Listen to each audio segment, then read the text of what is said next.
ഇവന്റെ സിനിമ 8 നിലയിൽ പൊട്ടിക്കും സനാതന എന്നുള്ള രീതിയിൽ മോഹൻലാലിന്റെ പുതിയൊരു സിനിമയുണ്ട് എമ്പുരൻ. ആ സിനിമയുമായി ബന്ധപ്പെട്ടുള്ള വാർത്തകൾക്ക് താഴെ വന്ന ഒരു കമന്റാണ്. ഇത് എന്ത് തരത്തിലുള്ള കമന്റ് ആണെന്ന് അരിയാഹാരം കഴിക്കുന്ന എല്ലാ ആൾക്കാർക്കും മനസ്സിലാവും. ഈ സനാതന എന്നുള്ള രീതിയിൽ മോഹൻലാലിന്റെ ആ സിനിമയെ കണക്ട് ചെയ്തിട്ട് എന്തിനാണ് ഇതുപോലുള്ള ആൾക്കാർ കമന്റ് ചെയ്യുന്നത് എന്ന് എല്ലാവർക്കും മനസ്സിലായി കാണും. ഇനി കുറച്ച് കാര്യങ്ങൾ ഞാൻ പറയാം. ഈ എമ്പുരാൻ സിനിമ 27-ാം തീയതി റിലീസ് ചെയ്യാൻ പോവാണ്. മോഹൻലാലിനെ ഞാൻ പ്രതീക്ഷിക്കുന്ന ഒരു വലിയ സിനിമയാണ്. തിയേറ്ററിൽ പോയി ഫസ്റ്റ് ഡേ കാണണമെന്ന് ഞാൻ ആഗ്രഹിക്കുന്ന ഒരു പടമാണ്. കാരണം മോഹൻലാൽ എന്ന് പറഞ്ഞ നടനെ ബിഗ് സ്ക്രീനിൽ കാണാനും അത് എൻജോയ് ചെയ്യാനും ഭയങ്കര ആഗ്രഹമുള്ള ഒരാളാണ്. മോഹൻലാലിൻ്റെ ഒരു നല്ല പടം അടുത്ത കാലത്ത് മോഹൻലാലിൻ്റെ പല പടങ്ങളും എനിക്ക് തൃപ്തിയില്ലായിരുന്നു. അതുകൊണ്ട് തന്നെ മോഹൻലാലിൻ്റെ ഒരു നല്ല പടം തിയേറ്ററിൽ ഇരുന്ന് കാണണമെന്ന് ആഗ്രഹിക്കുന്ന ഒരാളായതുകൊണ്ട് ഈ കമൻറ്റ് ഞാൻ ശ്രദ്ധിച്ചപ്പോൾ ഇതിനൊക്കെ ഒരു പ്രത്യേക സ്വഭാവം ഉണ്ടെന്ന് എനിക്ക് മനസ്സിലായി. എനിക്ക് നിങ്ങളോട് ചോദിക്കാനുള്ളത്, മോഹൻലാലിൻ്റെ ഫിലിം എമ്പുരാൻ കാണും എന്ന് വിചാരിച്ചിരിക്കുന്ന എത്ര പേരുണ്ട്? അങ്ങനെ ഉണ്ടെന്നുണ്ടെങ്കിൽ നിങ്ങൾ ജസ്റ്റ് കമൻറ്റ് ബോക്സിൽ എസ് എന്ന് കമൻറ്റ് ചെയ്യാം. ഇവിടെ ചില ആൾക്കാർ മോഹൻലാലിൻ്റെ സിനിമയാണെന്നുണ്ടെങ്കിൽ ഭയങ്കര ബുദ്ധിമുട്ടായിട്ട് എനിക്ക് തോന്നുന്നുണ്ട് പല ആൾക്കാർക്കും. എന്തിനാ നിങ്ങൾ ഇങ്ങനെ കിടന്നൊക്കെ കമൻറ്റ് ഇടുന്നതെന്ന് എനിക്ക് മനസ്സിലാവുന്നില്ല. ഈ സനാതന എന്നുള്ള രീതിയിൽ എന്തിനാണ് കമൻറ്റ് ഇടുന്നത്? വേറൊരു കമൻറ്റ്, ബോംബായി കൊണ്ടപ്പോൾ ആരും റിലീസ് ഏറ്റെടുക്കാത്തതാണ്. അതായത് ഈ ലൈക്ക എന്ന് പറഞ്ഞ പ്രൊഡക്ഷൻ ഹൗസ് ആ പടം ഗോകുലം ഗോപാലിന് കൊടുത്തു. ഇതിൻ്റെ പേരിലാണ് ഇതുപോലെ ആൾക്കാർ കമൻറ്റ് ഇടുന്നത്. അവർക്ക് പടക്കമാണെന്ന് മനസ്സിലായി കാണും എന്നുള്ള രീതിയിൽ വരുന്നുണ്ട്. മലയാള സിനിമ കണ്ട ഏറ്റവും വലിയ ഫ്ലോപ്പ് ആകും എമ്പുരാൻ. ബെറോസ് പടക്കമാണെങ്കിൽ ഇതും വെടിക്കെട്ട് എന്നുള്ള രീതിയിലൊക്കെയാണ് കമൻറ്റ് വന്നുകൊണ്ടിരിക്കുന്നത്. ഇനിയും കമൻറ്റ് ഉണ്ട്, ഞാനത് വായിക്കാം. ഇതിനകത്ത് ആദ്യത്തെ കമൻറ്റ് വന്നത് തന്നെ ഈ സനാതന എന്നുള്ള രീതിയിലൊരു കമൻറ്റാണ്. ഈ മോഹൻലാലിനെ ഒരു ഹിന്ദു അല്ലെന്നുണ്ടെങ്കിൽ ഹിന്ദു എന്നുള്ള രീതിയിലൊക്കെ ചില ആൾക്കാർ കോർണർ ചെയ്യാൻ ശ്രമിക്കുന്നുണ്ട്. ഇത് ഞാൻ നേരത്തെ ശ്രദ്ധിച്ചിട്ടുള്ളൊരു കാര്യമാണ്. ഈ മോഹൻലാൽ അമ്പലങ്ങളിൽ പോകാറുണ്ട്, മോഹൻലാൽ അമ്പലത്തിൽ പോയി വഴിപാട് കഴിക്കാറുണ്ട്. ഇതിൻ്റെ കമൻറ്റ് ബോക്സ് നോക്കിക്കഴിഞ്ഞാൽ അനാചാരം എന്നൊക്കെ പറഞ്ഞ് കുറേ ആൾക്കാർ എൻ്റെ കമൻറ്റ് ബോക്സ് വന്നിട്ട് മോഹൻലാലിനെ വിമർശിക്കുന്നതാണ്. നമ്മുടെ നാട്ടിൽ മമ്മൂട്ടി ഇപ്പോൾ ഈ നോമ്പ് നടക്കുന്ന സമയമാണ്, മമ്മൂട്ടി പള്ളിയിൽ പോകുന്നുണ്ടല്ലോ, അവിടെ ആരെങ്കിലും പോയി മമ്മൂട്ടിയുടെ മതത്തിൻ്റെ പേര് എന്തെങ്കിലും പറയാറുണ്ടോ?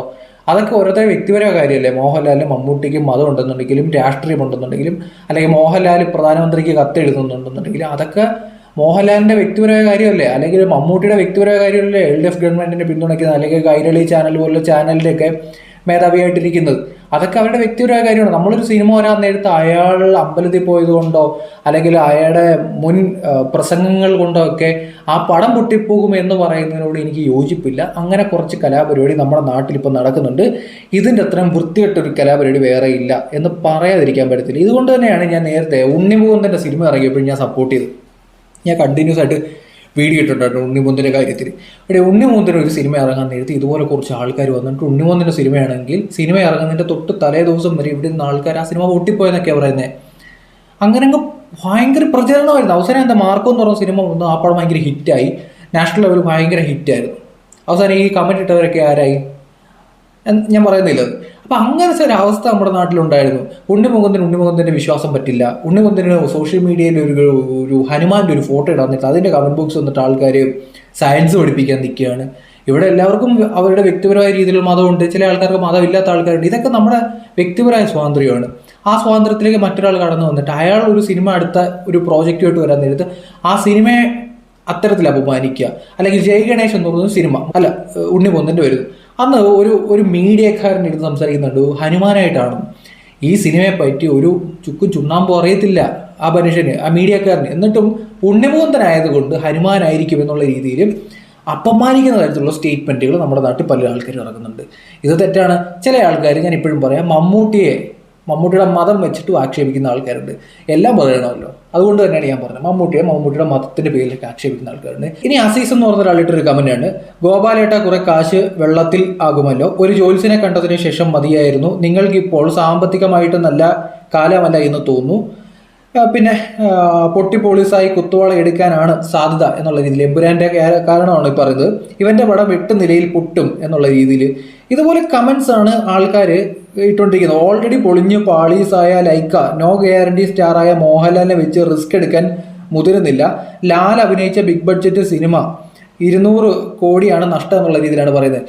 നമ്മളൊരു കാര്യം മനസ്സിലാക്കണം. നമ്മൾ മലയാള സിനിമയിൽ ഇപ്പോൾ മോഹൻലാലിൻ്റെ ഫാൻസും മമ്മൂട്ടി ഫാൻസൊക്കെ കാണുമല്ലോ. മമ്മൂട്ടി ഫാൻസും കുറച്ച് ആൾക്കാർ ഇതിൻ്റെ ഇടയിലൊക്കെ വന്ന് കമൻറ്റ് ഇടുന്നുള്ളൂ. എനിക്ക് അവരോട് പറയാനുള്ളത്, കുറച്ച് നാളുകൾക്ക് മുമ്പ് മോഹൻലാലിൻ്റെ പടമെല്ലാം തിയേറ്ററിൽ ഗംഭീര ഹിറ്റ് അടിച്ചുകൊണ്ടിരുന്നപ്പോൾ തുടർച്ചയായി പരാജയപ്പെട്ടുകൊണ്ടിരുന്ന ഒരു സിനിമാ നടനാണ് മമ്മൂട്ടി. നിങ്ങൾക്ക് അറിയാത്തൊന്നുമല്ല, മറച്ചു വെച്ചതിനും കാര്യമൊന്നുമില്ല. ഇതിനു മുമ്പും മോഹൻലാലിൻ്റെ ഫിലിംസും ഇതുപോലെ തന്നെ പല സിനിമകളും പൊട്ടിയിട്ടുമുണ്ട്, ഓടിയിട്ടുമുണ്ട്. ഇപ്പോഴും ഞാനൊരു കാര്യം പറയാം, മോഹൻലാലിൻ്റെ ഒരു സിനിമയ്ക്ക് പോസിറ്റീവ് വന്നു കഴിഞ്ഞാൽ ഇപ്പം നേരം എന്ന് പറയുന്ന സിനിമ ഒരു ചെറിയ പടമാണ്, ഒരു കുഞ്ഞു പടം, ഒരു കോർട്ടൂൺ ഡ്രാമയായിരുന്നു, ജിത്തു ജോസഫിൻ്റെ പടമായിരുന്നു. അതിനൊരു പോസിറ്റീവ് അടിച്ചപ്പോൾ ഫാമിലി ഫുള്ള് തിയേറ്ററിൽ കയറിയത് നമ്മൾ കണ്ടാണ്. ഇത്രയേ ഉള്ളൂ കാര്യം. മോഹൻലാലിൻ്റെ പറയുന്ന നടൻ്റെ പ്രത്യേകത എന്ന് പറയുന്നത് ആ നടൻ്റെ സിനിമ തിയേറ്ററിൽ ബിഗ് സ്ക്രീനിൽ കാണാൻ ആഗ്രഹിക്കുന്നവർ തന്നെയാണ് വലിയ ശതമാനവും മലയാളികൾ. ചില ആൾക്കാർ ഇവിടെ മതത്തിൻ്റെ പേരിലും ചില ആൾക്കാർ രാഷ്ട്രീയത്തിൻ്റെ പേരിലും ഈ സനാതന എന്നുള്ള രീതിയിൽ കമൻ്റ് അടിച്ചപ്പോഴേ എനിക്ക് കാര്യം മനസ്സിലായി.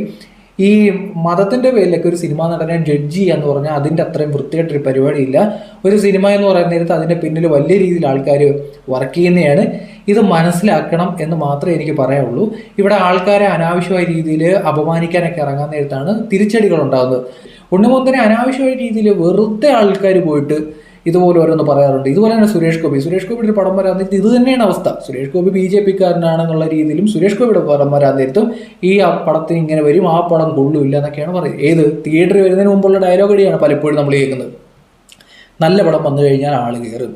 പക്ഷേ ഇതിൻ്റെ ഒരു പ്രശ്നം എന്ന് പറഞ്ഞാൽ ഈ സനാതന എന്നുള്ള രീതിയിലൊക്കെ ഡയലോഗ് അടിക്കുന്നത് തീർത്തും മതപരമായ രീതിയിലുള്ള ഡയലോഗാണ്. അത്തരത്തിലുള്ള ഡയലോഗ് വെച്ച് മോഹൻലാലിനെ ഏതെങ്കിലും ഒരു കോണിക്കൂട്ടി കെട്ടാമെന്നൊന്നും വിചാരിക്കേണ്ട.